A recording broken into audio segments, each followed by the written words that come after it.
And indeed, we begin with this Huruma tragedy that continues to unfold this evening. And we start with just bringing you up to speed with what we know so far. The death toll rising there.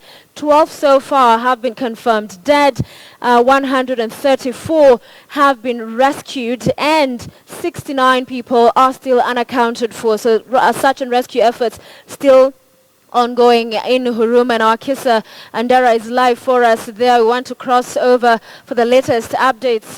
Akisa, not a very good evening. Very many people affected by this, families and friends that are mourning the loss of their loved ones. What can you tell us right now?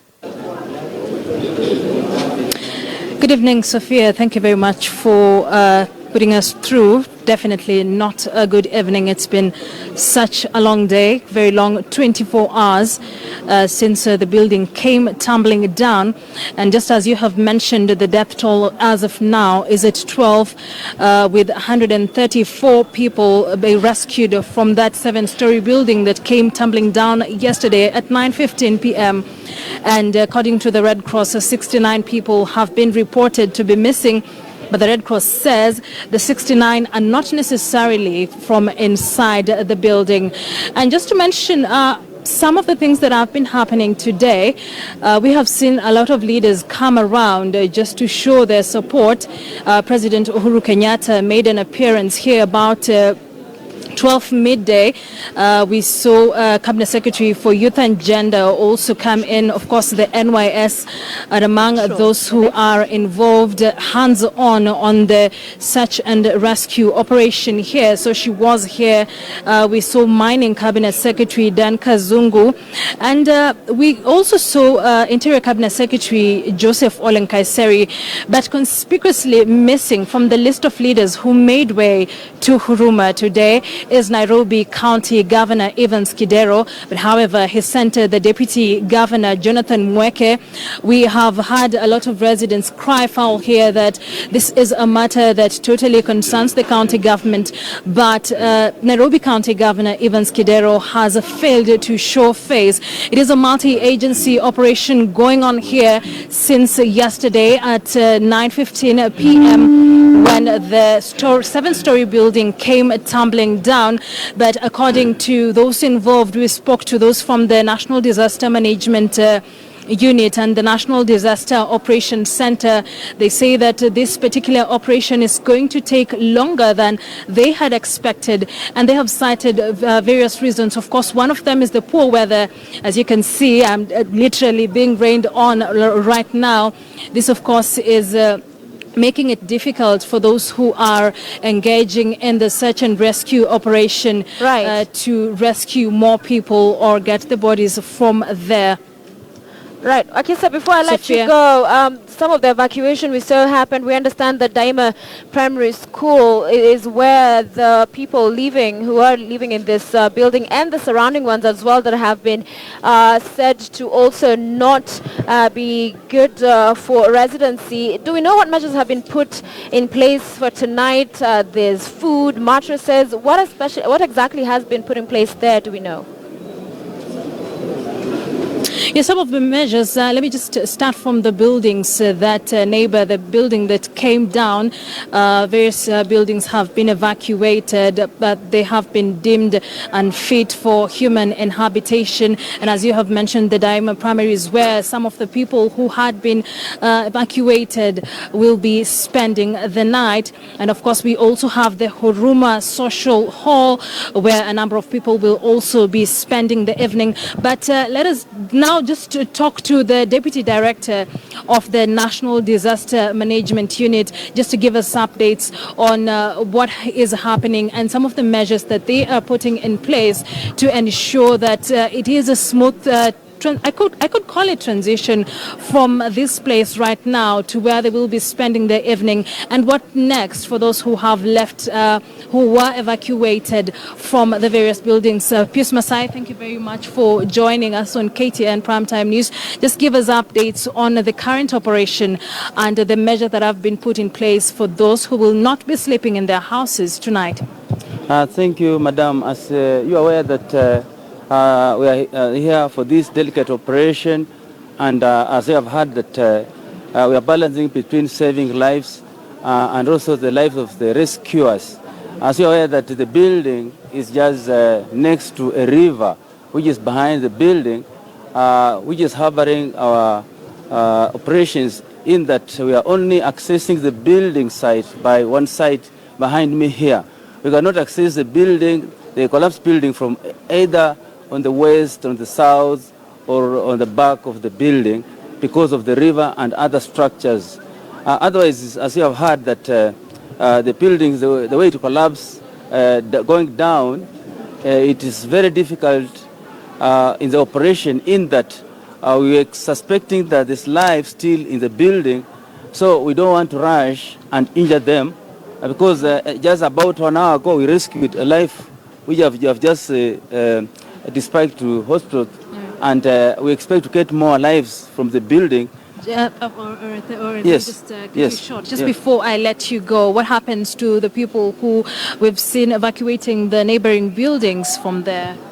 Actually, from not this time, evacuation has been happening since daytime up to now, because people in the neighborhood who are neighboring the collapsed buildings were advised to look for alternative accommodations, which they did, of course. And those ones who are away for specific reasons, based on them, they are arriving here and they are evacuating to safer locations. And as you are aware that it is important for safety of a person, begins the person himself. You don't need to be told to move, but when you have been advised that the building and the neighborhood, it may be dangerous for them to stay there while the operation is going on, it's important for them to vacate. All right. Thank you very much for joining us tonight. Pius Masai there is the Deputy Director of the National Disaster Management Unit. They're talking about the kind of measures that are being put in place, and of course saying it is a very delicate operation here, torn between saving the lives that are suspected to still be trapped in the rubble, and at the same time ensure that it is a smooth operation at the end of the day. I will hand it over back to you in studio, Sophia Wenuna. Thank you very much, Kesa Wandera, for us live from Huruma, where we'll continue to bring you updates as they come in. Again, in case you missed it, 12 people so far confirmed dead. 134 have been rescued, and 69 people are still unaccounted for. And also earlier in the day, we saw CS Interior and Kaiseri issuing an order that the owner, the constructor, and the engineers of this particular building be arrested. So this is a story we'll continue to follow for you. But more details now, and many of those who were injured from that collapsed house in Huruma were rushed to Mama Lucy Hospital, where they were treated and some discharged. Ashley Mazuri visited them at the hospital and filed the following report. Whenever Kenyans see new buildings coming up, the first thing that comes to mind is the multiple cases of building failures and consequent collapse. A tragedy that the residents of Huruma relieved on Friday night when a 6-story building collapsed. Relatives and friends of victims were seen streaming in at the Mama Lucy Hospital, where rescued victims were undergoing treatment, hoping to find them safe. Kaambiwa iko rafiki yangu anaitwa Peter, kwenye anaishi ndio kumeanguka. Sasa ndio nikatoka moja kwa moja kutoka kazini, nikafika huko, nikaenda huko, nikapita katikati ya watu, ndio nikapata ile gorofa Maria anaishi second floor, ndio nikapata second floor ndio iko ground. Simu yake iko inaingia kila kitu. Sasa nikajua hapo sasa kuisha. Kukakaa nikapata simu nyingine, nikaambiwa niende Mama Lucy nimpelekee maguo. As the rescue surges on, 19 people visited the hospital and have since been discharged by 3 p.m, traumatized by the events that took place. Nilikuwa nimetoka kazi, nikaenda kwa nyumba, nikafanya venye nimezoea, nikaweka simu charge, nikaenda nje. Nje nilienda kwa choo. Kwa choo nikasikia kitu kinaanguka. Kumbe ni nyumba inaporomoka. Mimi nikarushwa nje, nikaenda ndani ya mto. Saa mto nikashinda venye nitafanya, nikafunga mapua na mdomo. Alafu nikapanda juu, nikaswim mpaka juu. Kufika juu ndivyo nilitoka, nikaumia miguu ya left. Of the 198 rooms in the building, more than 133 people have been rescued and rendered homeless. More than 10 lives have been lost, and the number of those trapped still remains unknown. In 2015 alone, 17 buildings collapsed and over 5,000 construction sites were closed due to poor design, non-compliance to regulations, use of substandard materials and incompetent contractors. Ashley Mazuri, KTN News.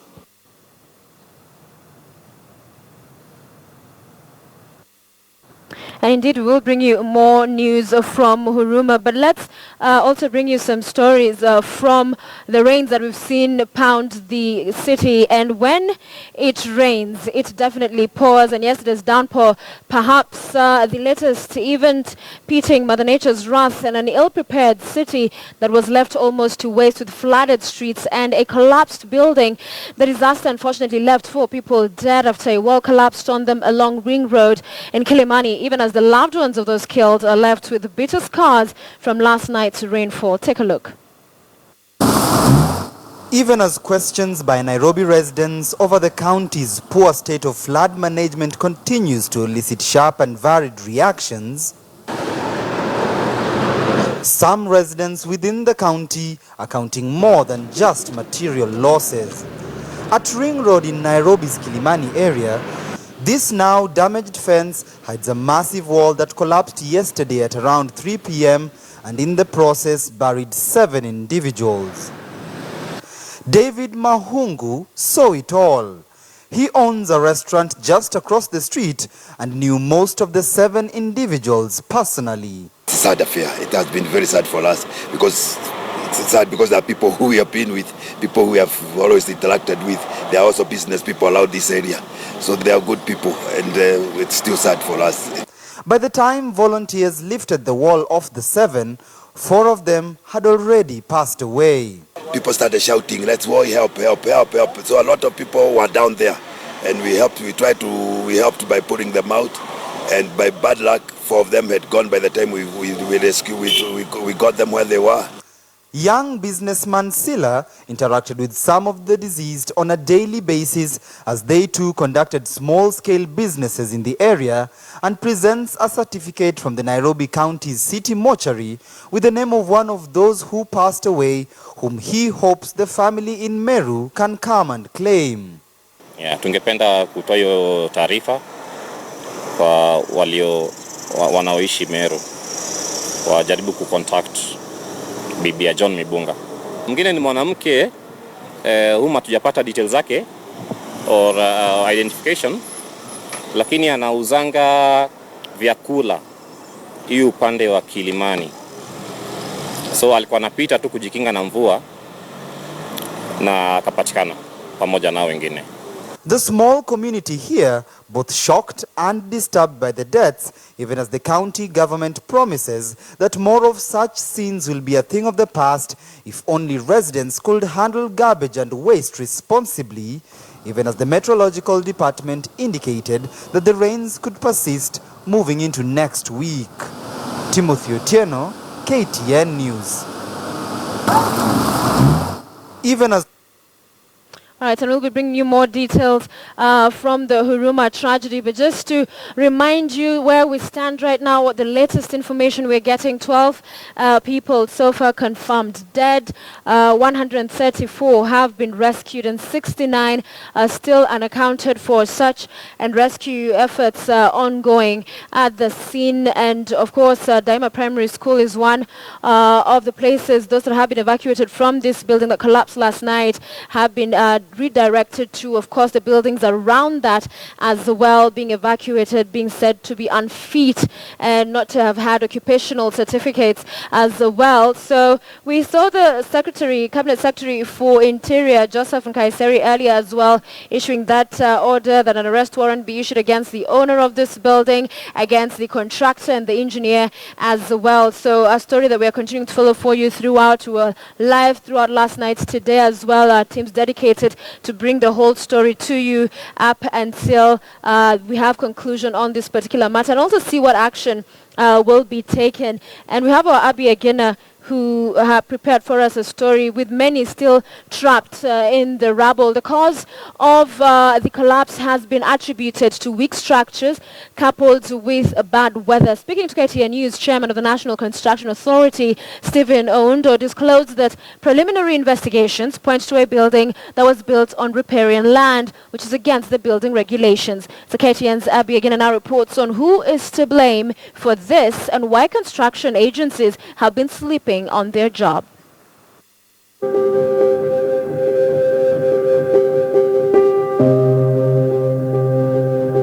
It is an event that has gripped the country's attention.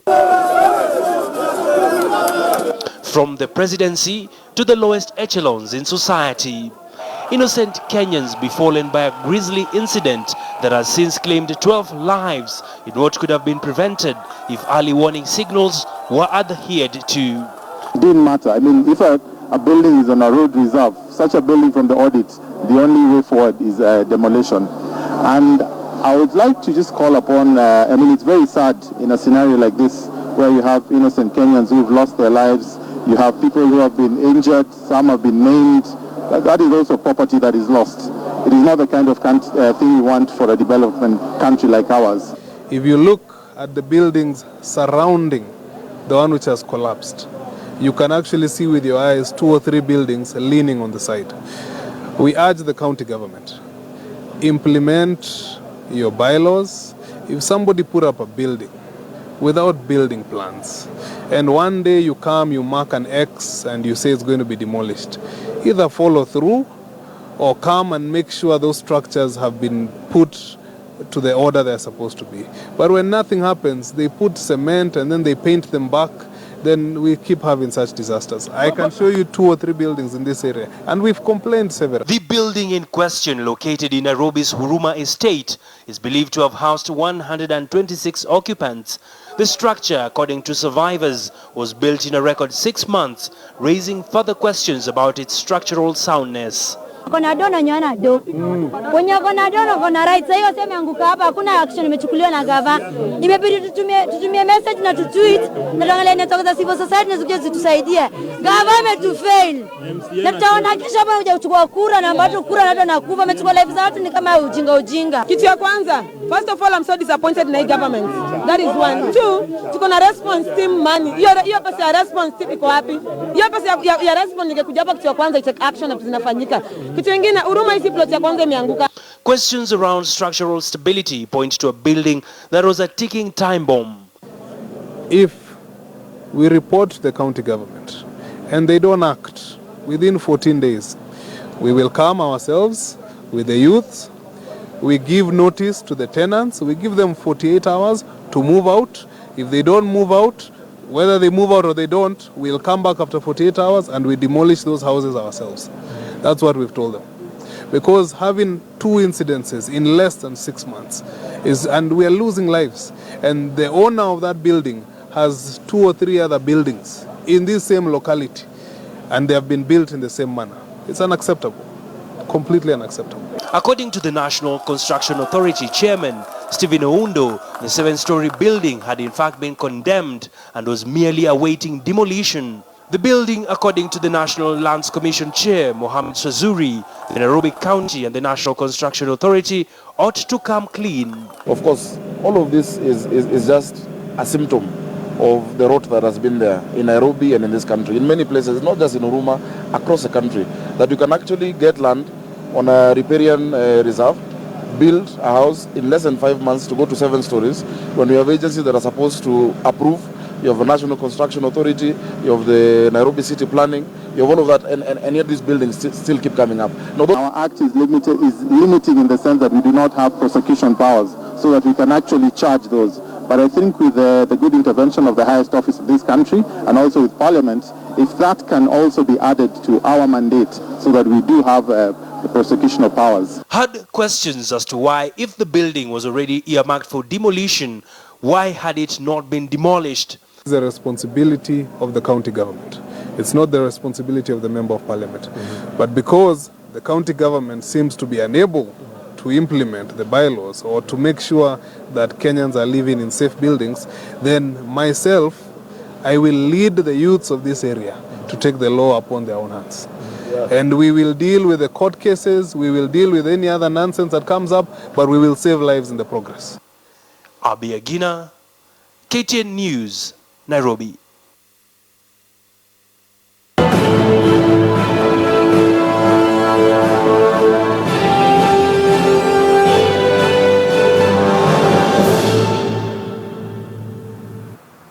Well, thank you for staying with us here on Weekend Prime. And as we go on break, just a quick reminder of our Saturday night's poll question. Following the Attorney General's suspension of the registration of the Atheist Society of Kenya, we're asking you, do you support that move? Yes, no, you don't care? Share your thoughts with us. I'll be sampling them towards the end of this live broadcast. Still ahead. Just ahead on this bulletin, Kenya makes history by setting on fire ivory stockpile.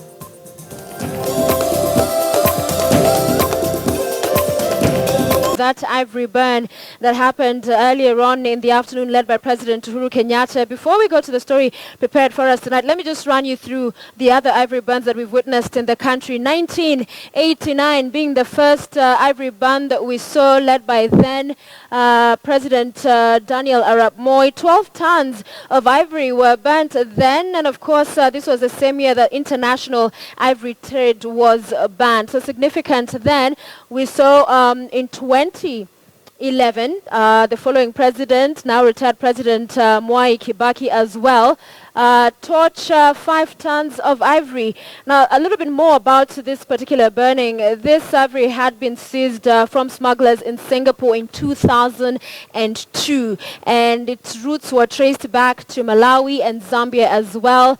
So Kenya just playing part of that cooperation with the rest of African countries, saying instead of returning it to the originating country, deciding to set it on fire, adding it to its stockpile. And so from 2002, 2011, it had been in storage and being torched then. So retired President Mwai Kibaki as well having an ivory burn. And President Uhuru Kenyatta, as we witnessed today, was not his first burn. Last year, 2015, we saw him as well set on fire, ablaze 15 tons of ivory. Another time, this had been the largest stockpile of ivory to be set ablaze. And of course, at the time, he had promised the poachers will not have the last word, and also declaring that there would be a bigger burn, which is what we witnessed today with ivory stockpiles from the various storage points of the KWS being transported to Nairobi. Let's go to that last slide here on my super wall and just see part of the scenes that we witnessed today from the Nairobi National Park. So just part of that ivory there being set ablaze, 105 tons of ivory, the biggest ever stockpile in the world to be set ablaze. And the president, in his speech there, getting to some of the criticism, those who have said that torching this ivory does not necessarily put an end to poaching, as it's something we have seen happen, now 4 bans in Kenya's history. But he said this is the way Kenya is choosing to go. It will not sell, as some have proposed, so that to have that money brought back into the economy, but instead choosing to burn it as a strong message to the smugglers, to the poachers and their networks, and also as a way to say Kenya and the world is keen and is focusing on protecting the national heritage. So there, a brief history of just some of the burns that have been witnessed in the past. Let's now take you to that report that was prepared earlier by our Joy Doreen Bira, where that stockpile was set ablaze. So all eyes around the world turning to Kenya as the biggest ivory tusks as well as rhino horn stockpiles were set ablaze to send a message to the rest of the world to stop the trade in ivory. The event, led by President Uhuru Kenyatta, was witnessed by Gabon President Ali Bongo and French Environment Minister Marie Royal, among other dignitaries. And KTN's Joy Doreen Bira filed this report for us. April 30th, 2016 shall be remembered as the historic day that saw 105 tons of ivory tusks, 1.35 tons of rhino horn destroyed at Nairobi National Park. The biggest stockpile destroyed the world over, sending a message that ivory has no intrinsic value except to the elephants themselves. The event was witnessed by dignitaries from around the world. The height of the pile of ivory before us marks the strength of our resolve. Before you, ladies and gentlemen, is the largest haul of ivory and horn ever to be destroyed in this manner. And our reason is crystal clear.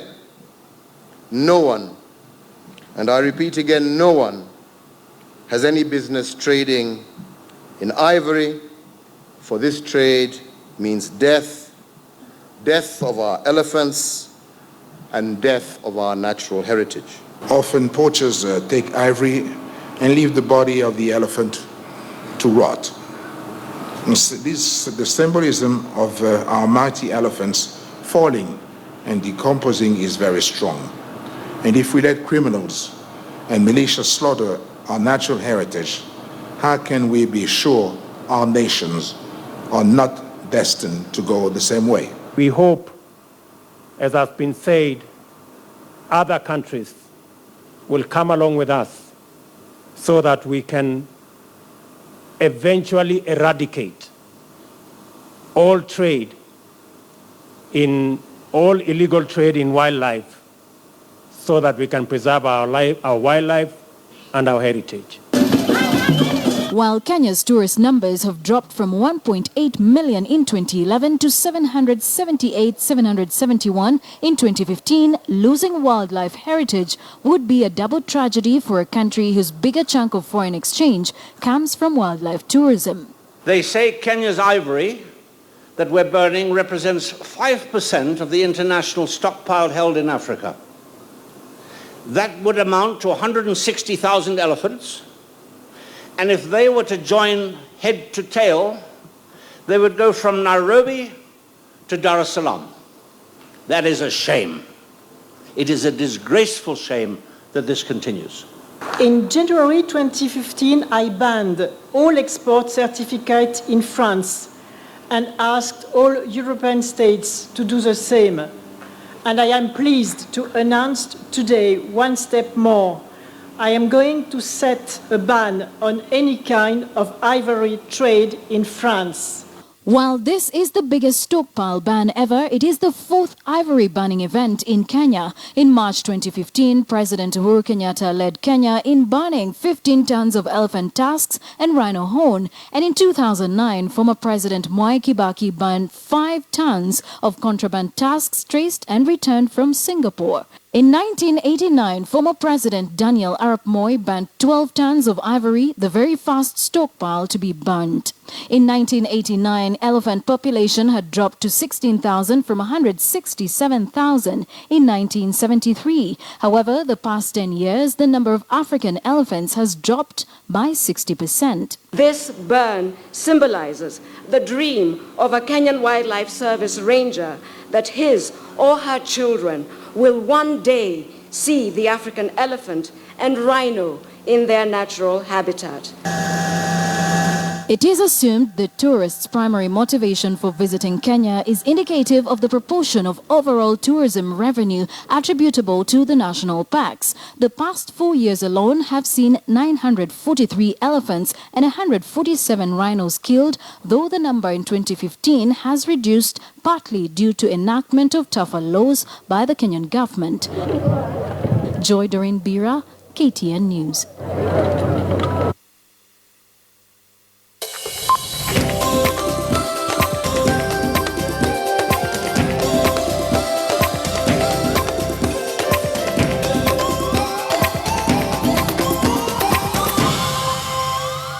Against the defending champions of Kenya Cup. The rainy conditions, however, did not side favors as both teams found ball handling difficult. The Bankers were quick to prey on their opponents, but Darwin Mukiza's penalty went inches wide. With both sides testing each other's resilience, Impala thought they had broken the deadlock, but Ian Minjire's effort was ruled out. The Saris, however, did not have to wait for long to take the lead as Ian Minjire made the first try of the match minutes before the breather. After the breather, Mike Ochieng's penalty gave the Ngongbe side an 8-0 lead. The Bankers, however, managed to stage a comeback with a try and a successful Darwin Mukiza conversion, which brought them within 1 point behind Impala.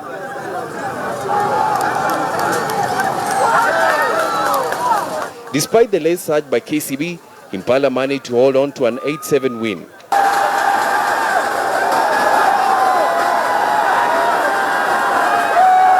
Obviously, I mean, this particular game, Impala controlled the possession very well. First half, we controlled both possession and territory. We were unlucky not to go up further, but you know what the conditions are like and you've got to play them. We cannot be only wanting to play in the dry conditions. In second half, KCB was very competitive. So when we needed to defend, we defended. And that's how you do this thing. In the other semi-final of the day, Kabras made it to the finals for a second year running after edging past Kenya Harlequins. Kabras used the underdogs tag to their favor to win the match with a 19-15 scoreline. As KCB's run in the Kenya Cups comes to an end, Impala Saracens have now been presented with an opportunity to win a cup which they last won in 2009. Robinson Okenye, KTN Sports.